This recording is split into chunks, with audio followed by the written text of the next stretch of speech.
Keeping Up with Jones, the Lonnie Jones podcast adventure, is sponsored by SJ&L General Contractors.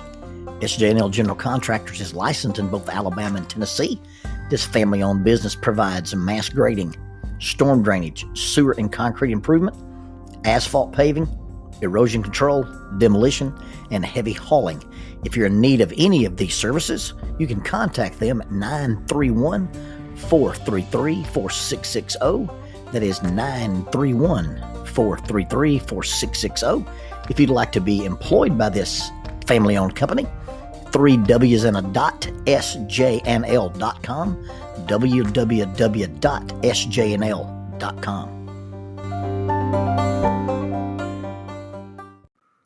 The guy on the radio is encouraging everyone to come on down and buy an appliance. And I hear him every morning that I get in the car. It seemed like that every time my radio station takes a commercial break, you got this guy saying, hey, come on down and buy an appliance. And what happens is that this unbidden thought comes into my brain and I can't keep it out. And it's not like it's a problem, but what comes into my mind when this guy says, hey, come down here and buy an appliance is, I went down there 36 years ago and tried to buy an appliance and you wouldn't sell me one. Now, I'm not going to tell you who this store is, but as a 22-year-old brand new kid in town, we went down to Bob Wallace Avenue and we walked in the store expecting to walk out of the store with a refrigerator. But they looked at, this is what the church pays the new youth minister. And they looked at what the new youth minister pays everybody else, his car loan, his apartment rent, his school loans. And they decided that those numbers somehow didn't make them comfortable. And they couldn't picture selling me a refrigerator, and they couldn't picture me buying one, or at least they couldn't picture me being able to buy one, or at least to make the payments on one. And I mean, that was a righteous decision. It was a fair decision. It was a business decision. It was not personal. It was business. And I don't have any unfinished business with the appliance store on Bob Wallace Avenue. And in fact, not only do I not have any unfinished business with them, I have no business with them at all. And in providing for refrigerators and appliances, for offices and dorm rooms, and used refrigerators and used freezers, and 2 new refrigerators and 1 brand new stand-up freezer, and the 2 dishwashers and the 2 food processors and the ovens and the electric cooktop for the new counter remodel. And none of those things came from the appliance store that's on Bob Wallace. And it's not like there's some vindictive vendetta against them. It's just that they couldn't picture me buying appliances. And somebody else in town could. The same thing sort of happened when we tried to buy cars. Now, Jackie's dad has always told her to buy American. And you got to understand about Mr. Wallace. Mr. Wallace was born, raised, and died within about 100 feet of the same place. Now, he traveled all over the country, and in the summer times, they lived different places because he painted, not artistically, but he would paint like reactors and bridges and large steel construction, and his job moved him around. But they always came back to this little plot of land in Velvet Ridge, Arkansas, and he had dug into the side of the hill and pulled rocks out of his own land with his own hands and stacked them up and built a beautiful home for his family. And he was a self-made man. He dug the well there. He wired the pump for the well. And he was one of those people, and he appreciated the fact that he had the ability to do these things and had the opportunity to do these things. And a lot of it he attributed to living in America. And so he always encouraged Jackie, buy American, buy American. And when he started talking to us about buying a car, it was get an American car. And so my 19-year-old wife decides that she needs a vehicle. When we moved to Huntsville, we had one family vehicle and she had a bicycle. And she decided she'd get her little job at the breakfast shift at Hardee's. And when she'd worked there long enough, she was going to go get her a car. And she shows up at the big car place, Woody Anderson Ford. And she's walking around, a little 19-year-old girl, peeking in the windows with her little bitty hands, looking at the sticker prices. And this salesman comes out and says, well, little lady, what can I do for you? And she says, I'd like to buy a car. He said, well, honey, you just go home and get your daddy and come.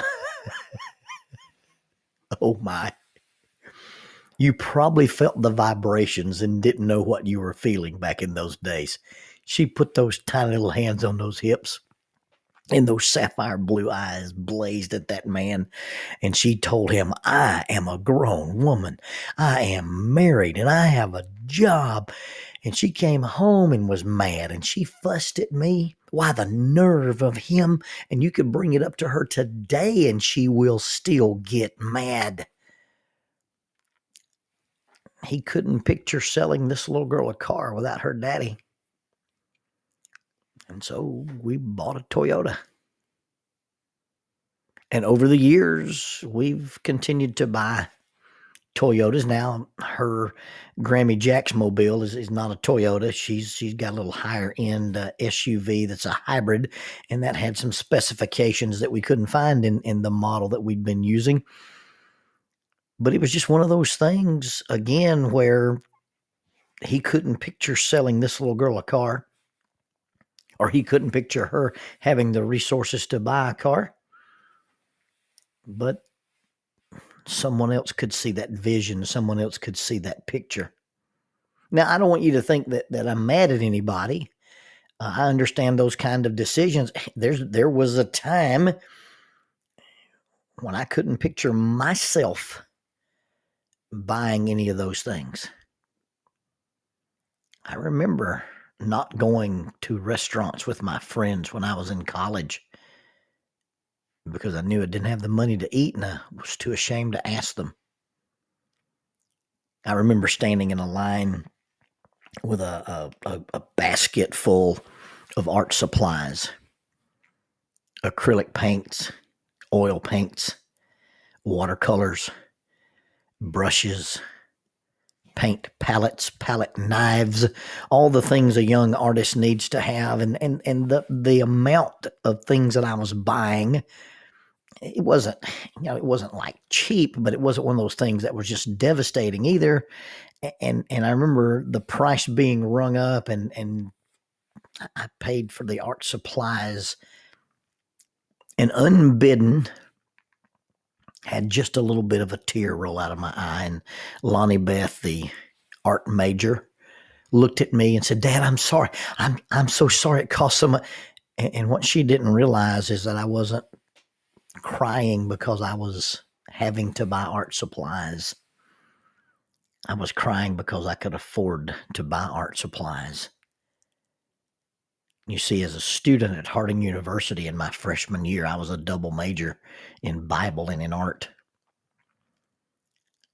And when the semester rolled around to take Painting 101, and I was in the class and the professor handed out the paper and said, now, when you get ready to turn in your projects and do your work for my class, you'll need to have acrylic paints and oil paints and watercolors and sable brushes and camel hair brushes and painting palettes and palette knives and canvases. And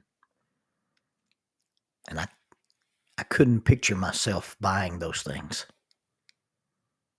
I couldn't picture myself able to buy those things. And so I dropped the class and changed my major. It's a funny thing about potential. It's a funny thing about how we see ourselves in one station in life and where maybe we end up in another station in life. And I don't have a degree in art. I've got a minor in art. But I have sold at least one painting, and the price of that painting was more than the material that I would have had to buy as a freshman painter at Harding University. Sometimes it's the pictures that other people have of us that control us, and sometimes it's the pictures we have of ourselves that control us. It's funny how possible gets redefined as we grow older and learn more about life. My friend Travis Creasy was a coach for a while, and his football team's motto was impossible is nothing. Not nothing is impossible, but impossible is nothing. And really understanding that the way people view us doesn't have to determine who we are or how we turn out.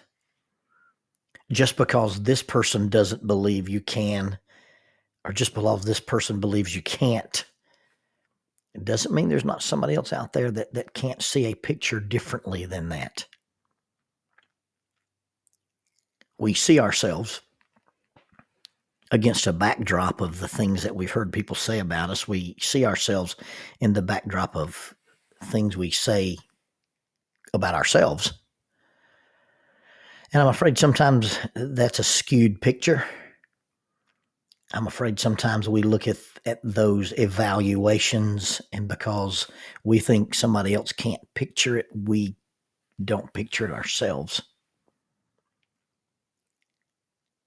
The events in our lives, the people who believe in us or the people who don't believe in us, the people who want to sell to us or the people who will sell to us, are really inconsequential as long as we don't sell ourselves short. As long as we don't say, because I couldn't do it now doesn't mean I'll never be able to do it. Just because I can't now doesn't mean I won't ever be able to. You see, just because something has occurred in our past doesn't mean that we can't learn, we can't grow, we can't adapt. I heard one time that it's a very simple thing to cut an apple in half and count the seeds in an apple, but that only God can count the apples contained in one seed. And so when you begin to try to picture yourself or picture your future or even try to measure your potential, what picture are you painting with the art supplies that you used to not be able to afford? Are you painting an apple? Are you painting an apple tree? Or are you painting an apple orchard? You see, you have to have a picture of your life. Now, if you can't picture it, you can't paint it. And if you can't paint it, no one else can see it.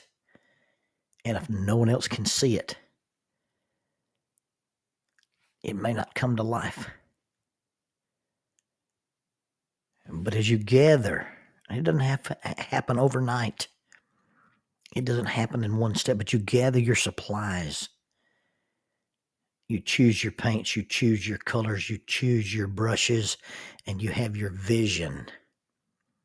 Vision is the ability to see opportunity in the present circumstances. And then you have a vision.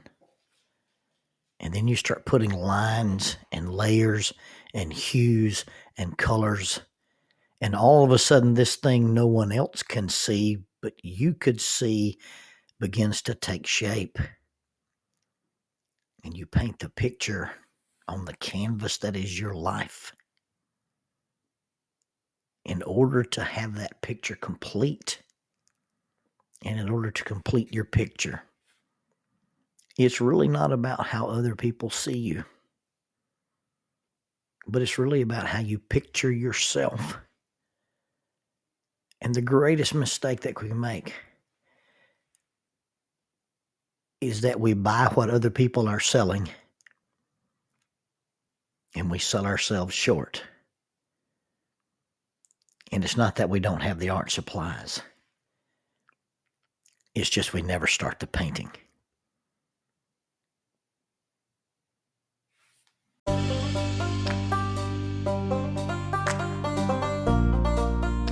Keeping Up with Jones, the Lonnie Jones podcast adventure. I am your host, Lonnie Jones. My wife Jackie and I moved to the city of Huntsville in 1986 for me to be a youth and family minister. I have been a minister since 1980. I have served in this community as a police chaplain assigned to a SWAT team since 1992, and I've been in private practice as a licensed professional counselor since 1998. I'm also an adventure educator and an avid outdoorsman. I dabble in rock climbing and I goof around with Brazilian Jiu-Jitsu. Our life has been full of many wonderful experiences and some just outright adventures. I used to write about those things in a little church bulletin article. So now instead of asking you to read those things, we're just going to talk about them in our podcast. And as we talk about them, we're going to talk about the facts. The facts lead to concepts, and the concepts lead to application. One caveat about the facts is, for the most part, we're going to tell you the facts just as they happened. But every now and then, we're going to tell you the way other people have told us they remember it happening with a little bit of embellishment. It's all good, clean fun and for educational purposes. Thank you for listening, and we hope you enjoy Keeping Up with Jones.